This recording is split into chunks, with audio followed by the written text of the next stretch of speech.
Welcome back, it's the big barn build. Today is the big day. It's the first raising of our first oak frame here on this side of the building. Stick around, let's get lifting.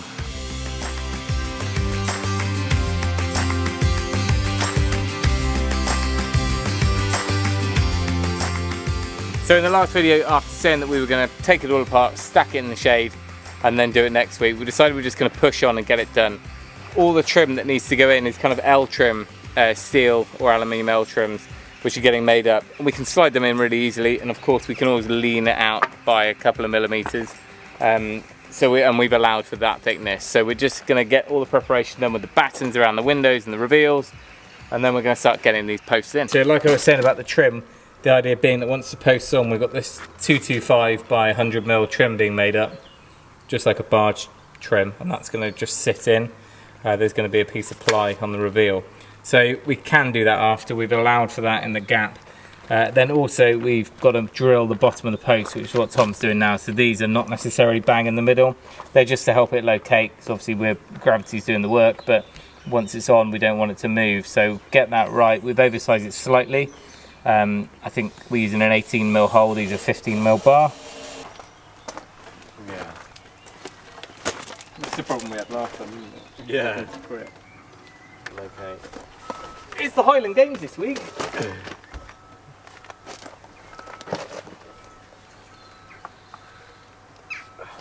You say what? Oh, I can lift.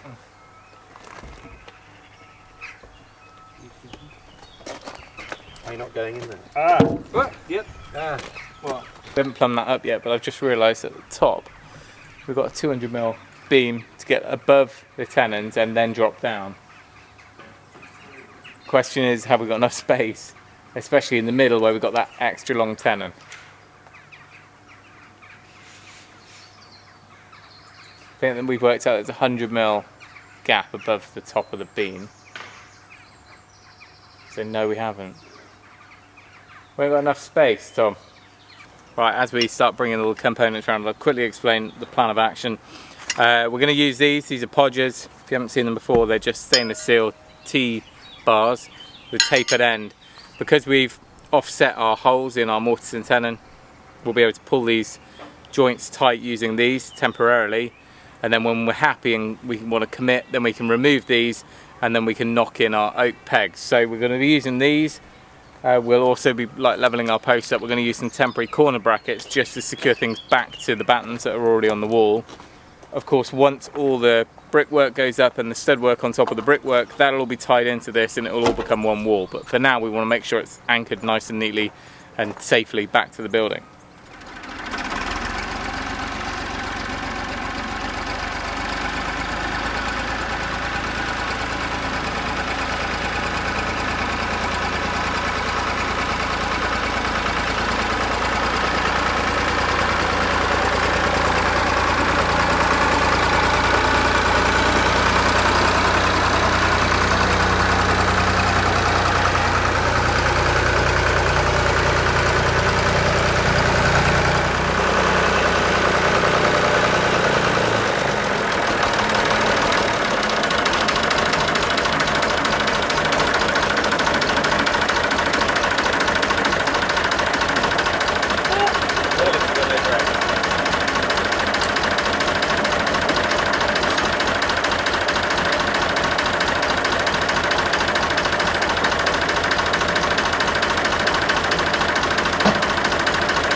So we're just plumbing these up, and there was just a little bit of a belly in the bottom of our square cut, so it's rocking slightly, and obviously we want to get that really plumb so that we know it's fully supported on our saddle zone.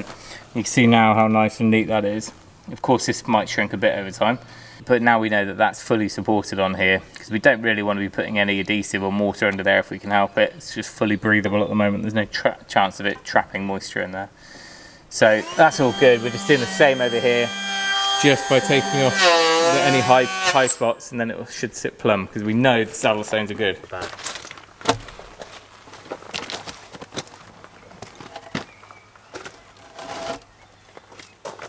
Doing it.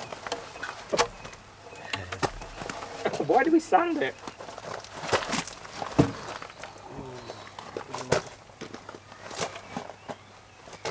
I don't want to like Grab my groin. grab your groin.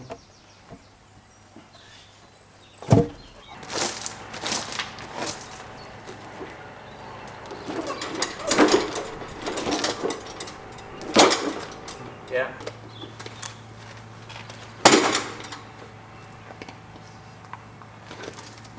Glad we've got our hard hats on.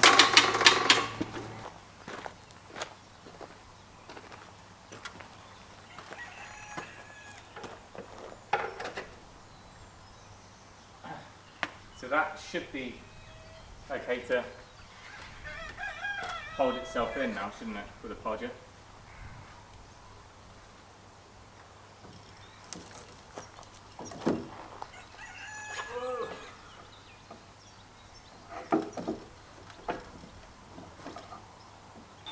How much? Just a touch more. Yes, yes, yes. Okay, drop it down a touch.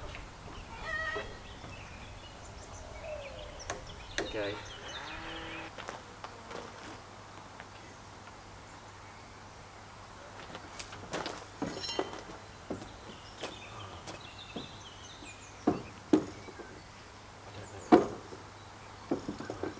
Yeah, fit that in.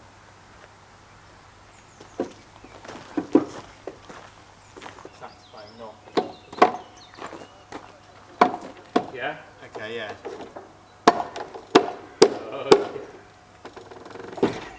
Oh. Alright, so she's totally free. Alright, leave that there. It's nice when it actually drops, isn't it? So that bottom can go across. That can go up. First half is up. Relatively pain-free. There you go. Definitely changes the look, but hopefully for the better. It's going to like soften it, and by the time we've got the brick and the timber cladding, it's going to make it look 10 times better than a big silver box. So temporarily strap that in the middle column. We put a little corner bracket up there. We haven't pegged anything yet with the oak pegs. We'll commit to that right at the end. We'll probably need to lean the middle bit out just a couple of degrees to get it on, but because it's a half flat, we don't need to go quite so high. That was maximum we could have done, really, as far as the height of the oak beam. Otherwise, we would have had to definitely construct it as one and lift it in. So we will have that trim at the top. You can see up above there. And it also does emphasise how the roof isn't perfectly level, but you know, we were dealing with an old cow shed, so we'll just scribe that piece in above. And it might be that when we put the fixings down into the eaves, which is just the last few roof fixings, it might pull it down in a few places as well. So I don't think you'll even spot that. And of course, we've still got the guttering to go on to build the fascia boards and things like that. So on to the next one. After lunch, we're going to put the posts in.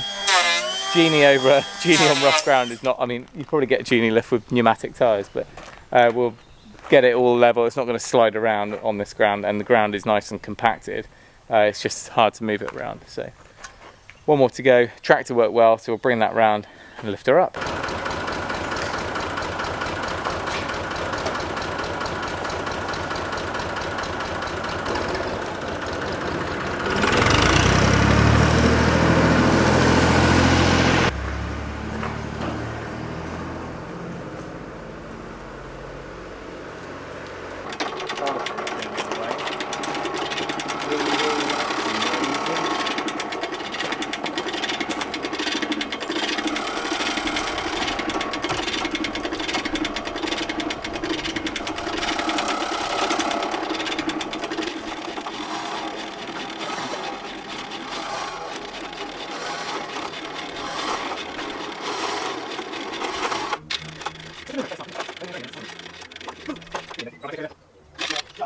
On. But is the oak going to clear the roof? No point. So here we're good because we've got a short tenon. So That side we need to lean it out slightly, don't we? Is that just about clear? well, your end needs to. Yeah. There we go. How's that anyway? So Okay. I need to come in then. Come in. You need to come in. I come in. It's like the He's one of the always most- getting further away.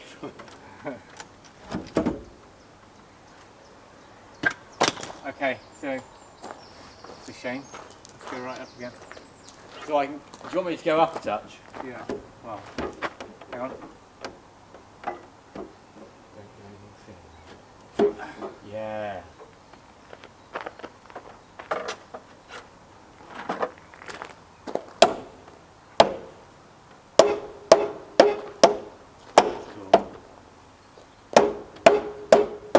So Okay, hover it there. I need to You can get in now. go that way. I need to go towards the brook by 20 mil. I can allow that. Yeah, that looks correct on my end. Yeah. Okay. Now I can push in. Okay. This the weight's doing a lot of the mallet work when it was on the trestles. Yeah, that's true. Get a podger in there. I reckon you could wiggle that down. Nearly. In and out. 2 wood. A 2 wood or a driver? Yeah. More of a pitch and potting was really. What I need is. Knock up on the brace. Well, hang on, I might be holding weight still. No.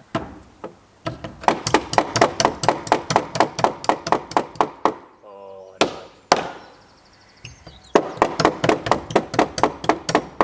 Compact Well, thought. I'm in podging territory. Podge in there.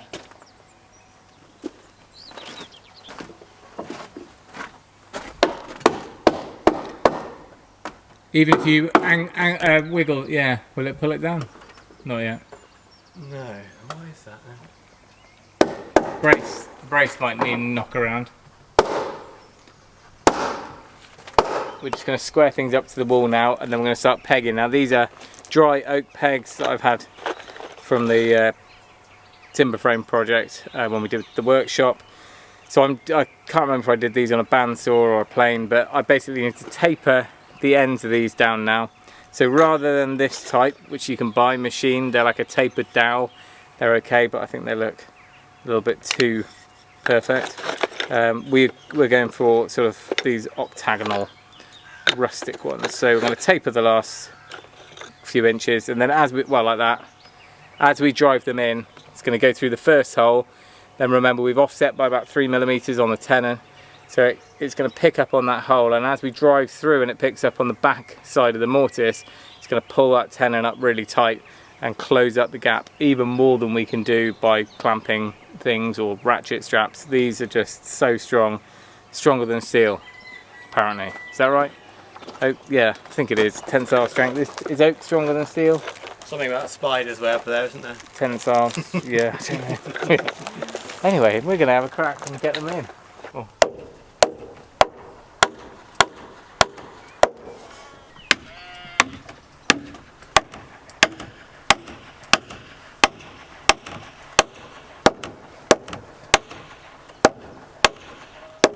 Right, it's still melting out here, but the frame is up. All went to plan. Just knocked in all the pegs, so now officially it can't go anywhere. And we're just lopping them back to, I think we decided on 30mm. So there'll be a little bit of peg there. In theory, you can knock them in to tighten it up as time goes on, but in reality, you're just going to be hanging your fairy lights from there, aren't you? So just gives you a bit of something, and especially this time of day, you get a nice shadow underneath the pegs, and it looks all nice and rustic.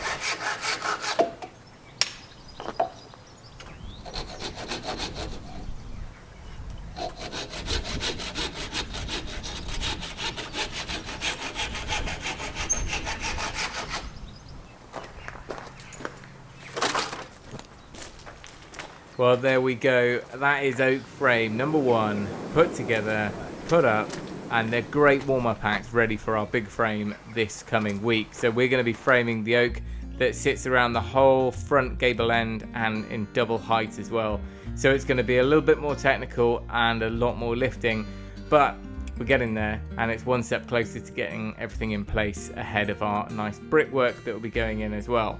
So if you've enjoyed this video, make sure you give us a thumbs up, comment down below, and a huge thank you to all of our Patreons, especially new Patreon followers who have joined us. Joe's been doing a regular update, so some of those folks have already seen this happen because Joe does a early week walk around on her phone and keeps everyone in the loop. So if you want to find out more information, you can do that by heading down in the comments section, follow the link and join us there. But I'll leave it there. Thanks for watching. Remember, if you can, do it yourself, and we'll see you next time.